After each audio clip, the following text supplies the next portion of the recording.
জেলা পুলিশের চলমান অভিযান সমূহের ধারাবাহিক অভিযানের একটি অংশ এটা।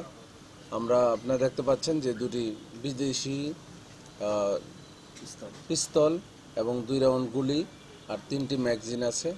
তো আমরা এটা গতকাল আমরা খবর পাই একটা যে বিশ্বকাপ ফুটবল কেন্দ্রিক একটা উত্তেজনা আছে এবং এই উত্তেজনার অংশবিশেষ কিছু কুচক্রী মহল এখানে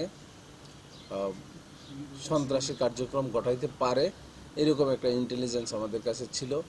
তো এরকম ছিল যে এখানে কিছু অস্ত্র ব্যবহার হইতে পারে।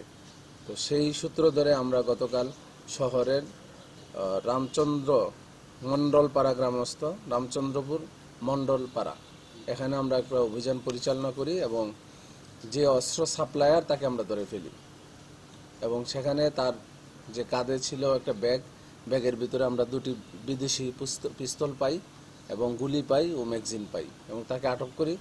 এবং এই বিষয়টা আমরা কিছু জানতে পেরেছি যে কিছু যারা সন্ত্রাসী যাদের হাতে এই অস্ত্রগুলো যাইতো তারা চাঁদাবাজির জন্য একটা পরিকল্পনা করছিল এবং এই বিশ্বকাপ ফুটবলকে কেন্দ্র করে তাদের চাঁদাবাজিটা ছিল।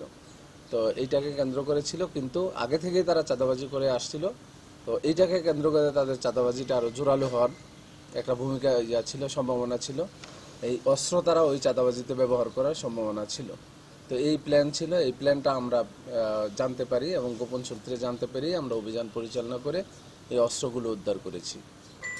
আপনারা জানেন যে অস্ত্রগুলো সাধারণত অস্ত্র যার কাছে থাকে সে সাপ্লায়ার হয়, সাপ্লাই আনে এক জায়গা থেকে, ব্যবহার করে আরেকজন, তারপরে ব্যবহার করে আবার কিন্তু আরেকজনের কাছে দিয়ে দেয়।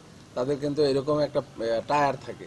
তো যার কাছ থেকে অস্ত্রটা ধরেছি সে কিন্তু অস্ত্রের সাপ্লায়ার প্লাস সে তাদের সহযোগী, যে কয়েকজন আছে তাদের সহযোগী প্লাস সাপ্লায়ার।